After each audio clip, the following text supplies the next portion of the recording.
Perdre un membre des familles devient de plus en plus très coûteux à Kinshasa, la capitale de la République démocratique du Congo. Les dépenses allouées au budget des obsèques coûtent énormément cher, à tel point que certains sont obligés de s'endetter pour enterrer dignement les membres de leurs familles respectives. Tenir les deuils en la résidence familiale, payer les frais de conservation du corps à la morgue, organiser la cérémonie funèbre peuvent avoisiner la somme capable à s'acheter même une parcelle de terre. Elle a été une mère pour moi parce qu'elle m'a nourrie depuis l'âge de 10 ans, après la mort de ma maman.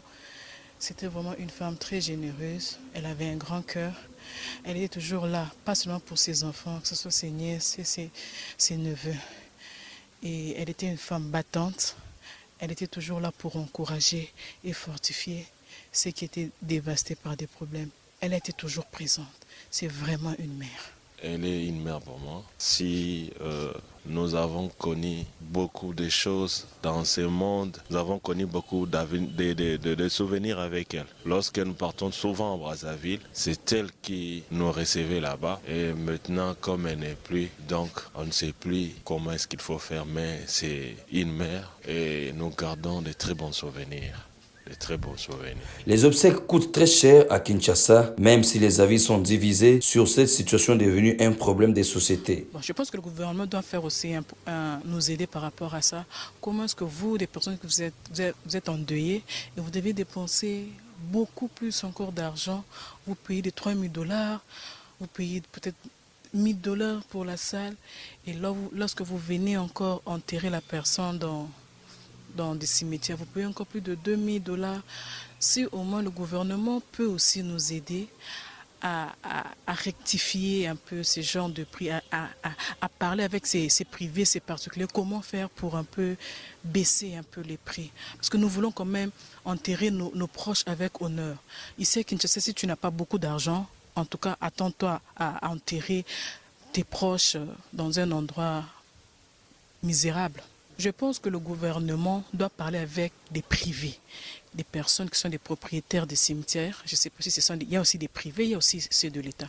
Je pense que le gouvernement doit dire quelque chose par rapport à ça. Parce que même si nous, la société, nous parlons de ça, si le gouvernement ne dit rien par rapport à ça, ça sera comme un bruit dans leurs oreilles. Il n'y aura pas de changement. Non, bon, en fait, il est question des juges et des coutumes. Hein.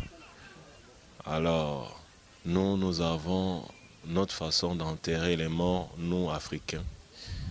Et nous avons la conception que si la personne meurt, c'est pour nous notre dernière occasion de lui rendre hommage.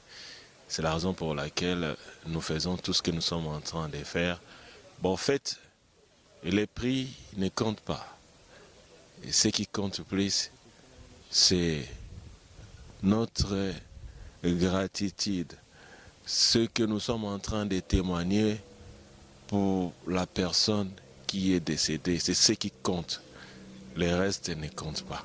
Pourtant, l'hôtel de ville de Kinshasa avait fait une réglementation pendant la période de la Covid-19. Les morts devraient recevoir les hommages au cours d'une cérémonie restreinte et courte, organisée à partir de la morgue, contrairement aux anciennes habitudes consistant à exposer les corps dans des salles et espaces funéraires publics. L'objectif principal était de minimiser les dépenses aux familles ayant perdu leurs membres. Curieusement, les Kinois sont amoureux des dépenses et même si les moyens financiers ne sont pas à leur disposition.